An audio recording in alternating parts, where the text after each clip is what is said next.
Assalamualaikum warahmatullahi wabarakatuh. Selamat pagi anak-anak ibu semuanya. Apa kabar? Semoga selalu dalam keadaan sehat ya.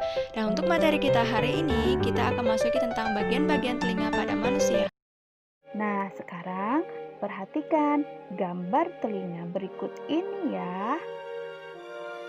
Sebagaimana kalian ketahui, telinga merupakan salah satu panca indera kita yang berfungsi untuk mendengar.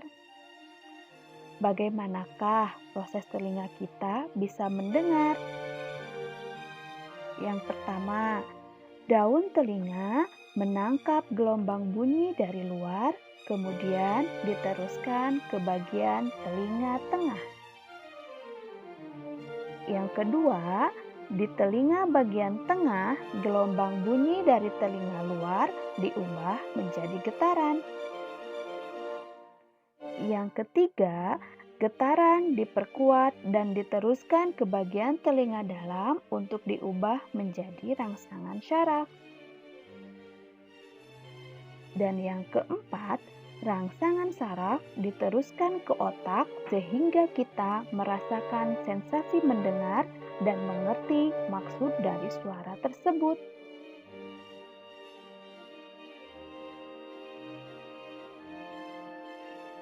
Sekarang kita akan bahas bagian-bagian telinga yang berperan penting dalam proses pendengaran kita ya. Telinga kita terbagi menjadi 3 bagian loh. Yang pertama, telinga bagian luar. Fungsi utama telinga luar ini adalah untuk menangkap bunyi dari lingkungan untuk kemudian diteruskan ke telinga tengah. Yang kedua, telinga bagian tengah. Fungsi telinga tengah yaitu untuk mengubah gelombang bunyi yang ditangkap telinga luar untuk menjadi getaran.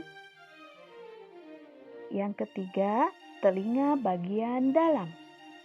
Fungsi telinga dalam adalah untuk mengubah getaran dari telinga menjadi rangsangan listrik dan meneruskannya melalui saraf menuju otak.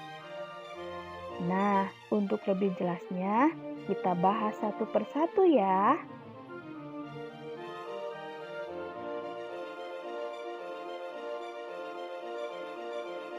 Telinga luar.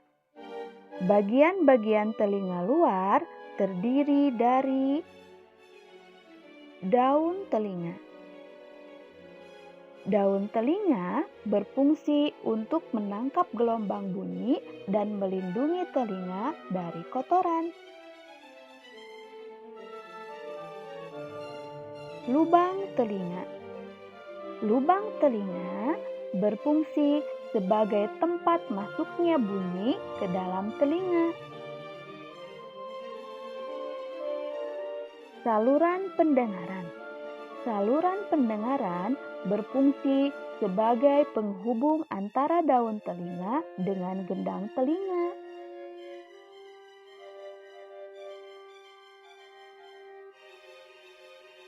Telinga tengah. Bagian-bagian telinga tengah terdiri dari gendang telinga. Gendang telinga berfungsi menerima gelombang bunyi yang ditangkap oleh daun telinga. Saluran Eustachius. Saluran Eustachius berfungsi untuk menyeimbangkan tekanan udara di dalam dan di luar telinga. Kemudian tulang martil, tulang landasan, dan tulang sanggurdi. Ketiga tulang ini merupakan tulang pendengaran yang berfungsi untuk meneruskan gelombang bunyi dari gendang telinga.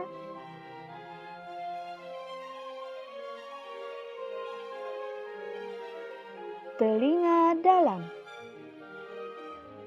Bagian-bagian telinga dalam terdiri dari tingkap oval, berfungsi meneruskan gelombang bunyi dari tulang pendengaran ke rumah sifut.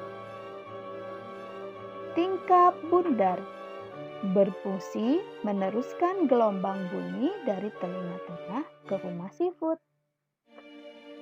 Rumah sifut atau koklea berfungsi menerima gelombang bunyi yang jadi rangsangan bunyi untuk diteruskan ke syaraf pendengaran. Saraf pendengaran berfungsi menerima rangsangan bunyi dari rumah sifut yang selanjutnya dikirim ke otak. Saluran setengah lingkaran berfungsi menerima rangsangan bunyi dari rumah sifut yang selanjutnya dikirim ke otak. Contoh gangguan pada telinga. Yang pertama ada tuli. Tuli adalah gangguan di mana seseorang tidak dapat mendengar suara secara sebagian atau keseluruhan pada salah satu atau kedua telinganya. Otitis media. Otitis media adalah infeksi saluran telinga bagian tengah. Biasanya terjadi karena bakteri atau infeksi virus yang menyerang bagian tengah saluran telinga. Lalu ada penyakit Meniere. Penyakit Meniere adalah kelainan yang terjadi pada telinga bagian dalam yang menimbulkan gejala pusing berputar, telinga berdenging, dan tekanan pada telinga. Penyakit Meniere juga bisa menyebabkan kehilangan kemampuan pendengaran yang hilang timbul dan bahkan berujung pada tuli permanen.